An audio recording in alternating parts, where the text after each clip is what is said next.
안녕하세요. 사연편지입니다. 가슴 먹먹한 눈물 나는 이야기 지금 시작합니다. 새벽 4시 알람 시계가 목이 쉰 소리로 울어댑니다.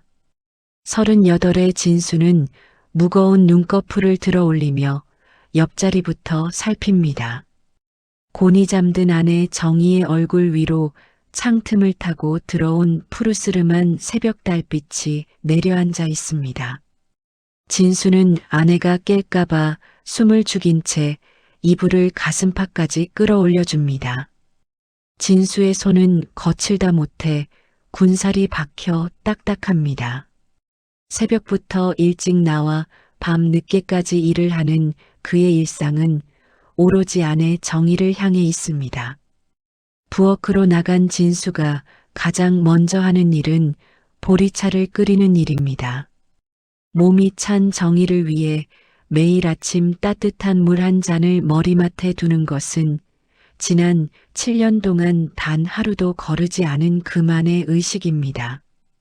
진수와 정희는 남들이 말하는 인꼬 부부였습니다.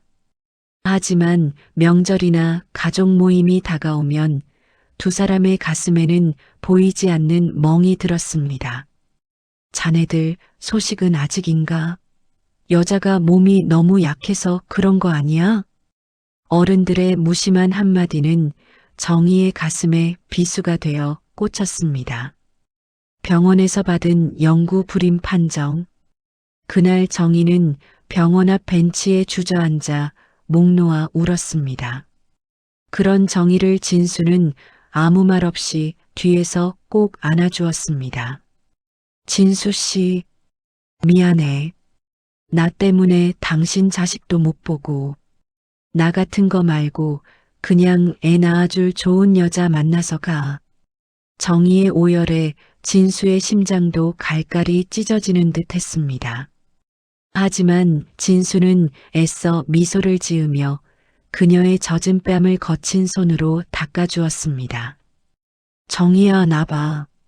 내 인생의 가족은 너 하나면 돼. 남들 다 있는 자식, 나는 필요 없어. 내 성이 박씨잖아. 우리 둘이 박 터지게 사랑만 하라고 하나님이 애 안 주신 모양이지.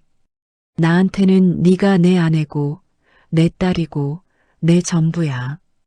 그러니까 그런 소리 마. 진수는 그날 이후로 아내 앞에서 절대로 아이 이야기를 꺼내지 않았습니다. 오히려 길에서 예쁜 아기 옷을 봐도 못 본 척 눈길을 돌렸고 TV에서 육아 프로그램이 나오면 얼른 채널을 돌려버리곤 했습니다. 진수의 하루는 16시간이 넘는 노동의 연속이었습니다. 공사장에서 시멘트 가루를 뒤집어 쓰고 돌아와도 정희 앞에서는 허리 한번 펴지 않고 웃었습니다. 오늘 반찬은 뭐야? 우리 예쁜 마누라가 해준 밥 먹으려고 점심도 조금밖에 안 먹었어. 사실 진수는 점심값을 아껴 정희의 보약을 지었습니다. 정희가 아이를 갖지 못하는 미안함에 마음고생을 하느라 몸이 점점 야위어가는 것이 못내 가슴 아팠기 때문입니다. 어느 추운 겨울밤 일을 마치고 돌아오던 진수는 시장 어귀에서 정희가 평소 좋아하던 붕어빵을 샀습니다. 가슴에 품고 달린 덕에 붕어빵은 여전히 온기를 머금고 있었습니다. 정희야, 이거 봐. 따뜻해. 얼른 먹어봐. 식탁 앞에 마주 앉은 정희는 진수의 손을 보고 그만 숟가락을 떨어뜨리고 말았습니다. 추위에 터져 피가 맺힌 손등, 손톱 밑에 낀 지워지지 않는 기름때. 진수 씨, 왜 이렇게까지 해? 나 같은 게 뭐라고. 정희의 눈물방울이 붕어빵 위로 툭 떨어졌습니다. 진수는 그런 아내의 손을 꽉 잡았습니다. 너 같은 게 아니라 너니까 하는 거야. 내가 세상에서 제일 잘한 일이 뭔지 알아? 7년 전 그날 너한테 나랑 살자고 무릎 꿇은 거야. 그러니까 울지 마. 네가 울면 내 마음엔 비가 내려. 정희는 진수의 지성 어린 사랑에 다시 웃음을 되찾는 듯 했습니다. 진수는 이제 조금만 더 고생해서 작은 전셋집이라도 얻으면 정희가 더는 기죽지 않고 살 수 있을 거라 믿었습니다. 그 무렵 정희는 조금씩 활기를 되찾아 시장에도 자주 나가곤 했습니다. 진수는 아내가 바깥바람을 쐬며 기분이 좋아져 자신도 너무나 기뻐했습니다. 진수 씨, 나 오늘 꿈자리가 너무 좋더라. 정희가 환하게 웃으며 진수에게 안기던 그날 밤, 진수는 아내의 향기 속에 취해 잠이 들었습니다. 그것이 자신을 향한 마지막 진심이었음을, 그 뒤에 숨겨진 거대한 배신의 시작이었음을 꿈에도 모른 채 말입니다. 그날은 유난히 비가 억수같이 쏟아지던 토요일 오후였습니다. 정희는 시장에서 돌아오는 길에 비를 피하려 동네에서 친하게 지내던 언니가 운영하는 복권방을 들어갔습니다. 언니와 반갑게 인사를 나누고 이런저런 얘기를 하다가 무심코 2,000원짜리 로또 한 장을 샀습니다. 그 돈이 너무나도 아까웠지만 그저 인생이 너무 팍팍해서 또 며칠 전 꿈자리가 너무 좋았던 생각도 나고 해서 혹시나 하는 마음으로 사게 되었습니다. 하지만 그날 밤 텔레비전 화면 속에서 굴러나온 공들은 정희의 인생을 송두리째 뒤흔들었습니다.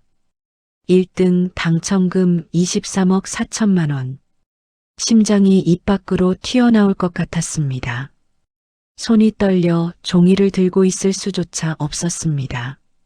화장실 문을 걸어 잠그고 변기 위에 앉아 몇 번이고 번호를 대조하던 정희는 결국 입을 틀어막고 소리 없는 비명을 질렀습니다. 이제 살았다. 이 지긋지긋한 가난에서, 구질구질한 인생에서 드디어 해방이다. 기쁨도 잠시, 정희의 머릿속에 가장 먼저 떠오른 것은 고마운 남편 진수가 아니었습니다. 이 돈을 진수 씨에게 말하면 어떻게 될까? 라는 의문이었습니다. 정직하고 바보 같은 진수라면 분명히 이 돈으로 빚을 갚고 형편이 어려운 고향 식구들을 돕고 남은 돈은 은행에 넣어두고 다시 예전처럼 노가다 현장으로 나갈 게 뻔했습니다. 정희는 그게 싫었습니다. 이 돈은 오로지 자신이 그동안 아이 못 낳는 여자로 기죽어 지낸 세월에 대한 보상처럼 느껴졌습니다. 그날 밤 일을 마치고 돌아온 진수가 땀범벅이 된 몸으로 정희를 안으려 했습니다. 정희야, 나 오늘 일당 더 받았어. 우리 내일은 맛있는 거 먹자. 평소라면 그 품이 세상에서 가장 따뜻했을 텐데 정희는 자신도 모르게 진수를 밀쳐냈습니다. 아, 좀 씻고 좀 와. 땀 냄새가 진동을 하잖아. 코가 마비될 것 같아. 진수는 당황했습니다. 미안해. 오늘 유난히 더워서 얼른 씻고 올게. 화장실로 들어가는 진수의 뒷모습을 보며 정희는 생각했습니다. 저 거친 등판, 갈라진 뒤꿈치, 그리고 싸구려 작업복에서 나는 시큼한 냄새. 그 모든 것이 이제는 참을 수 없는 악취로 다가왔습니다. 정희는 당첨금을 수령한 후 남편 몰래 통장을 따로 만들었습니다. 그리고 처음으로 백화점 명품관을 찾았습니다. 수백만 원짜리 가방을 메고 거울 앞에 선 순간 그녀는 자신이 마치 원래부터 이 자리에 있어야 했던 귀부인처럼 느껴졌습니다. 손님, 피부가 너무 고우셔서 이 옷이 정말 잘 어울리시네요. 점원의 아부에 정희는 어깨가 으쓱해졌습니다. 그리고 그곳에서 한 남자를 만났습니다. 수입차 전시장 딜러라고 자신을 소개한 30대 초반의 매끄러운 남자 민우였습니다. 민우는 정희가 돈가방과 그녀의 서툰 돈 쓰임새를 보고 단번에 눈치를 챘습니다. 그는 정희에게 누님처럼 우아한 분이 왜 이런 평범한 옷을 입고 계시냐며 접근했고, 정희는 생전 처음 느껴보는 젊은 남자의 세련된 친절에 정신을 못 차리고 빠져들었습니다. 정희의 두 집 살림이 시작되었습니다. 민우와 함께 강남의 고급 라운지에서 와인을 마시고 그가 골라주는 화려한 옷을 입고 다니며 정희는 자신이 다른 세상 사람이 되었다고 착각했습니다.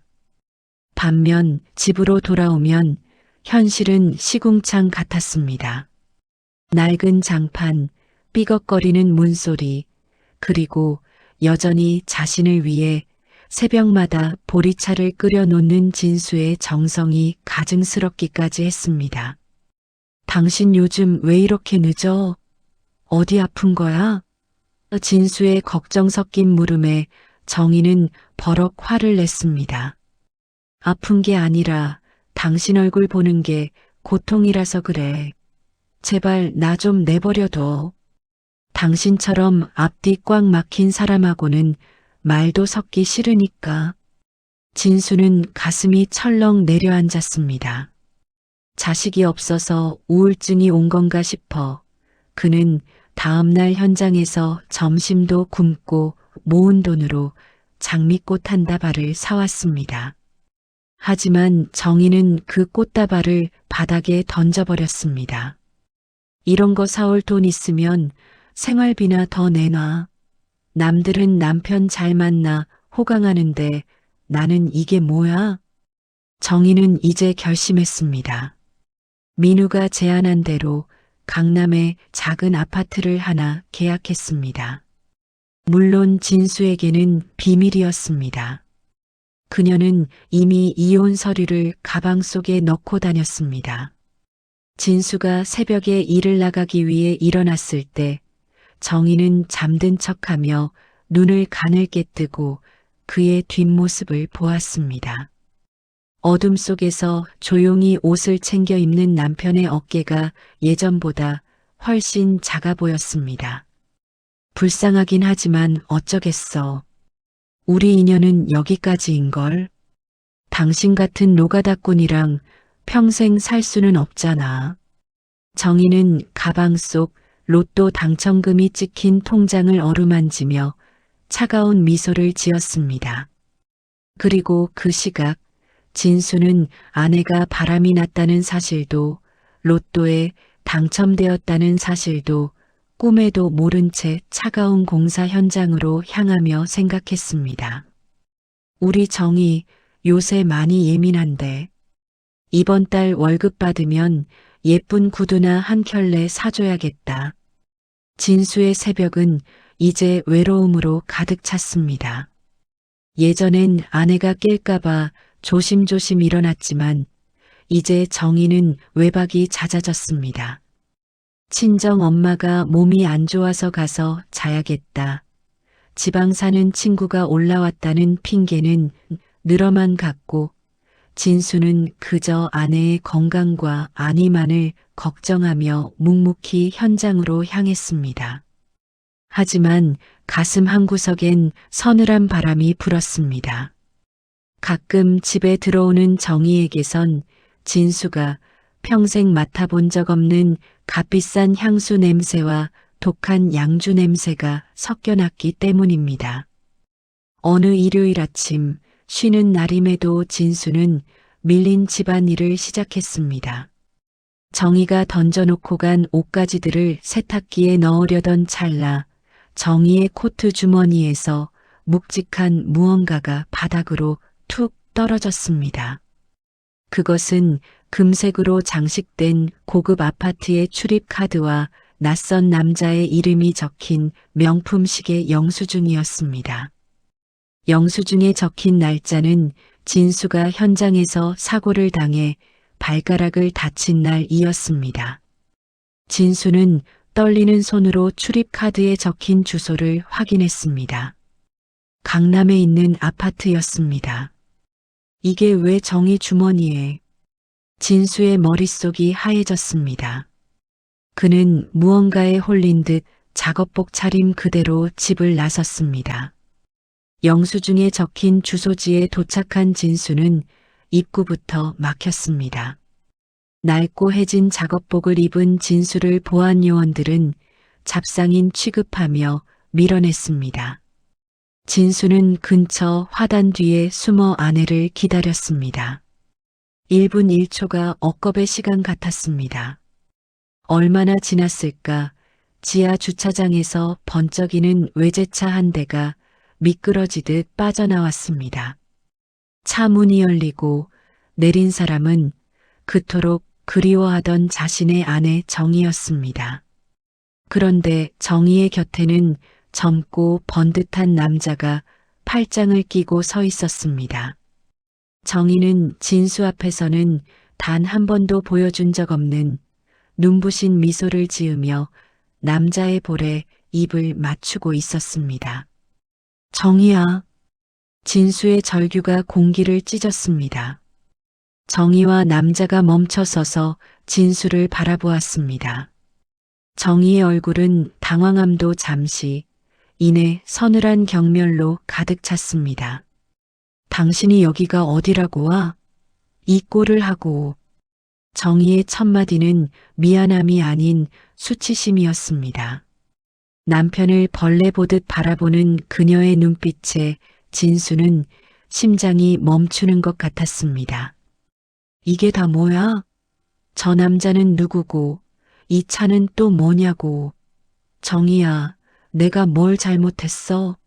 내가 더 열심히 일할게, 제발 말 좀 해봐. 진수가 울며 그녀의 옷자락을 붙잡으려 하자 정희는 질색하며 그의 손을 뿌리쳤습니다. 그리고 가방에서 통장 하나를 꺼내 진수의 얼굴 앞에 던졌습니다. 나 로또 1등 됐어. 23억이라고. 당신이 평생 현장에서 굴러도 죽을 때까지 못 만져볼 돈이야. 이제 알겠어? 나 당신 같은 노가다꾼 마누라 노릇 지긋지긋해. 애도 못 낳는 여자 동정하며 사는 척하지 마. 그 위선 떨던 면상 보는 것도 이제 끝이야. 진수는 귀를 의심했습니다. 아이를 못 낳아 미안해하던 정희, 가난해도 행복하자던 정희. 그 모든 세월이 돈 23억 앞에 쓰레기처럼 버려진 것입니다. 옆에 있던 남자는 비웃으며 정희의 어깨를 감싸 안았습니다. 여보, 이런 영감탱이랑 말 섞지 마. 격 떨어지게. 두 사람은 진수를 비웃으며 다시 차에 올라탔습니다. 바닥에 떨어진 통장을 주워든 진수의 손이 바들바들 떨렸습니다. 찍혀있는 숫자 23억 4천만 원. 진수는 그 자리에 주저앉아 통곡했습니다. 돈이 없어서 아내를 고생시킨 줄 알았는데 돈이 생기자 아내가 자신을 버렸습니다. 7년 동안 아내를 위해 바친 청춘, 터진 손등, 굽어버린 허리가 통곡의 소리가 되어 터져 나왔습니다. 비가 내리기 시작했습니다. 차가운 빗줄기가 진수의 작업복을 적셨지만 그는 일어설 기운조차 없었습니다. 세상 모든 불빛이 꺼진 것 같은 어둠 속에서 진수는 그렇게 한참을 죽은 사람처럼 앉아 있었습니다. 내 인생은 도대체 무엇이었나? 그의 눈에서 흐르는 것은 눈물이 아니라 피눈물이었습니다. 모든 것을 잃은 남자의 뒷모습 위로 잔인한 도심의 소음만이 가득 찼습니다. 정희는 결국 진수에게 단돈 500만 원이 든 봉투 하나를 내던지며 이혼 서류에 도장을 찍게 했습니다. 7년의 세월, 손등이 터져가며 바쳤던 그 지독한 사랑의 대가는 고작 돈 몇백만 원이었습니다. 진수는 갈 곳이 없었습니다. 한동안 술로 지내던 진수는 아내와 함께 살던 낡은 단칸방에서도 쫓겨나게 되고 낡은 가방 하나를 맨 채 정처 없이 길을 걸었습니다. 며칠을 굶었는지 입술은 다 부르텄고 눈동자에는 초점이 없었습니다. 세상은 여전히 화려하게 돌아가고 있었지만 진수의 시간만은 아내가 떠나버린 그날의 빗속에 멈춰 있었습니다. 허기가 고통을 넘어 무감각해질 때쯤 진수는 도심 외곽의 어느 으슥한 골목으로 접어들었습니다. 비바람에 간판조차 너덜거리는 허름한 기사식당 하나가 보였습니다. 주머니에 든 1,000원짜리 몇 장을 만지작거리던 진수는 홀린 듯 문을 열고 들어갔습니다. 어서 오세요. 아이고, 비를 왜 이렇게 다 맞았어. 식당 안으로 들어선 진수를 맞이한 건 하얀 앞치마를 두른 주인 여자 미숙이었습니다. 그녀는 진수의 초라한 행색에도 눈살을 찌푸리지 않았습니다. 오히려 수건을 가져와 진수의 젖은 어깨를 닦아주며 구석진 자리에 앉혔습니다. 돈은 나중에 줘도 되니까 일단 이거부터 먹고 기운 차려요. 미숙이 내놓은 것은 김이 모락모락 나는 뜨끈한 순대국밥 한 그릇이었습니다. 진수는 숟가락을 들 힘조차 없었습니다. 뚝배기에서 올라오는 뜨거운 김을 보고 있자니 갑자기 참아왔던 눈물이 뚝배기 속으로 툭 떨어졌습니다. 사장님, 저는 이제 끝났습니다. 제가 평생을 바친 사랑이 저를 버렸습니다. 저는 이제 살 이유가 없어요. 진수의 오열에 미숙은 말없이 그의 맞은편에 앉았습니다. 그녀는 거친 진수의 손을 잠시 바라보다가 나직한 목소리로 말했습니다. 나도요, 10년 전에 남편 보내고 이 식당 하나 지키느라 죽으려고 수천 번 생각했어요. 근데요, 손님. 사람이 죽으려고 해도 배가 고프면 다시 살고 싶어지는 게 인생이더라고요. 이 밥 한 술 뜨고 다시 생각해요. 죽어도 이 뜨거운 밥 한 그릇은 다 비우고 죽어야 억울하지 않지. 미숙의 따뜻한 눈빛에 진수는 처음으로 밥을 한 술 떠 입에 넣었습니다. 뜨거운 국물이 목을 타고 내려가자 꽁꽁 얼어붙었던 진수의 심장이 다시 뛰기 시작하는 것 같았습니다. 그건 단순한 밥이 아니라 진수가 평생 갈구했던 진심이 담긴 위로였습니다. 진수는 그날 이후 미숙의 식당에서 일을 돕기로 했습니다. 미숙에게 보답하기 위해 진수는 예전 공사 현장에서 발휘하던 성실함을 식당 일에 쏟아부었습니다. 새벽 3시가 되면 시장에 나가 가장 신선한 재료를 골랐고 미숙과 함께 밤늦도록 육수 비법을 연구했습니다. 진수는 생각했습니다. 정희에게 보여주고 싶다. 당신이 버린 내가 얼마나 단단하게 다시 일어서는지. 두 사람은 미숙의 깊은 손맛에 진수의 젊은 감각을 더해 새로운 보양 육개장을 개발했습니다. 진수는 현장에서 일하던 시절 동료들이 가장 그리워하던 고향의 맛을 기억해냈습니다. 미숙 씨, 여기에 고사리를 좀 더 넣고 가마솥에 12시간을 고아보면 어떨까요? 그들의 정성은 기적을 만들기 시작했습니다. 택시 기사님들 사이에서 그 집 국물 한 번 먹으면 감기가 뚝 떨어진다는 입소문이 나기 시작하더니 식당 앞에는 점심시간마다 긴 줄이 늘어지게 되었습니다. 식당은 날로 번창했습니다. 진수는 이제 더는 낡은 작업복을 입은 노가다꾼이 아니었습니다. 깔끔한 조리복을 입고 손님들에게 인사하는 진수의 얼굴에는 예전의 수줍은 미소가 아닌 자신감 넘치는 빛이 돌았습니다. 그러던 어느 날 한 외식업체 컨설턴트가 식당을 찾아왔습니다. 박진수 사장님, 이 맛이라면 전국 어디에서도 통합니다. 체인점 사업을 본격적으로 해보시는 게 어떻겠습니까? 진수는 옆에서 고생한 미숙의 손을 꽉 잡았습니다. 그리고 결심했습니다.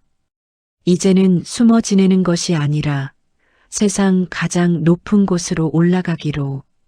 자신의 진심을 짓밟은 정의에게 보란 듯이 성공을 보여주기로 말입니다.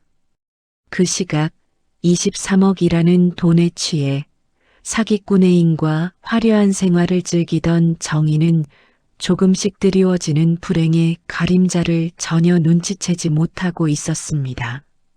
3년의 세월이 흘렀습니다. 낡은 기사식당에서 시작된 진수와 미숙의 보양 육개장은 이제 전국에 200개가 넘는 가맹점을 둔 대한민국 대표 외식 기업으로 우뚝 섰습니다. 진수는 이제 세련된 수트를 입고 강연장과 방송국을 누비는 성공한 사업가 박진수 대표가 되었습니다. 진수는 성공했지만 변하지 않았습니다.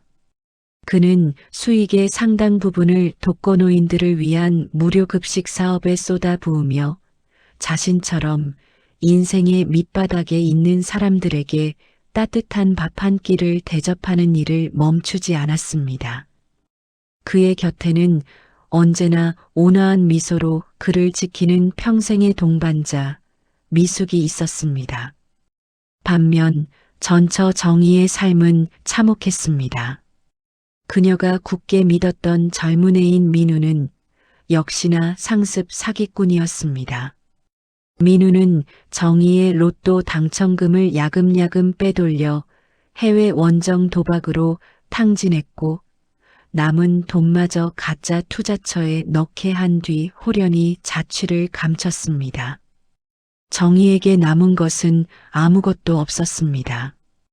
23억이라는 거금은 신기루처럼 사라졌고 명품 가방과 외제차는 압류당했습니다.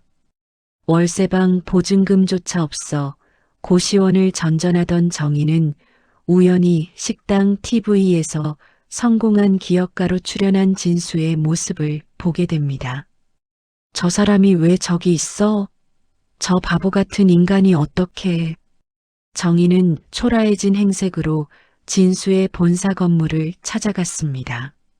화려한 로비에서 경비원들에게 제지당하던 정의는 마침 퇴근하던 진수와 마주쳤습니다.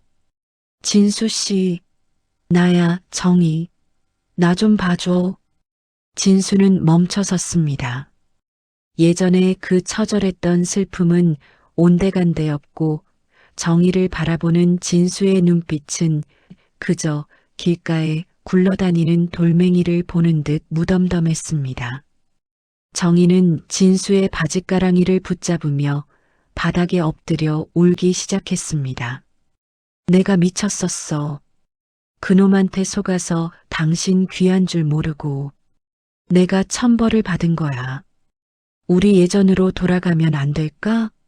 당신 나 사랑했잖아. 나 앞으로는 정말 당신만을 위해서 살 거야.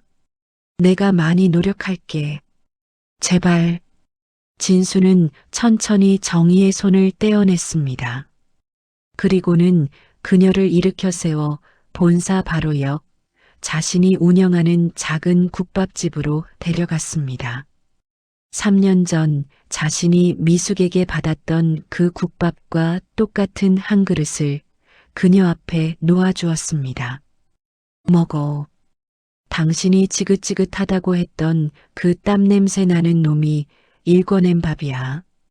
정의는 허겁지겁 국밥을 떠먹으며 눈물을 쏟았습니다.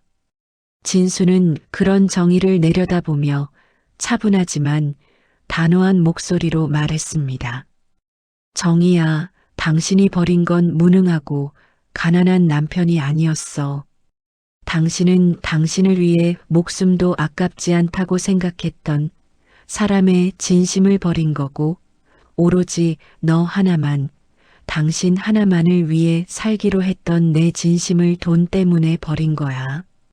진수는 봉투 하나를 식탁에 올려놓았습니다. 그 안에는 정희가 예전에 진수를 쫓아내며 던졌던 딱 그만큼의 돈, 500만 원이 들어 있었습니다. 이건 당신이 나한테 준 이별값이야. 이 돈 들고 나가서 다신 내 눈앞에 나타나지 마. 당신을 용서해서 주는 게 아니라 당신 때문에 내 소중한 사람들과 보내는 시간이 1분 1초라도 아까워서 주는 거니까. 정희는 식당 밖으로 쫓겨나 빗속에서 오열했습니다. 그녀가 그토록 갈망했던 돈은 사라졌고 자신을 진심으로 아껴주던 유일한 남자는 이제 다른 여자의 곁에서 환하게 웃고 있었습니다. 식당 안 진수는 미숙이 건네주는 따뜻한 차 한 잔을 마시며 창밖을 보았습니다. 대표님 괜찮으세요? 미숙의 걱정 어린 물음에 진수는 그녀의 손등 위로 자신의 거친 손을 겹치며 웃었습니다. 그럼요. 이제야 가슴속 체증이 다 내려가네요. 우리 내일은 시골 어르신들께 드릴 보양탕 재료 더 넉넉히 준비합시다. 인생은 공평합니다.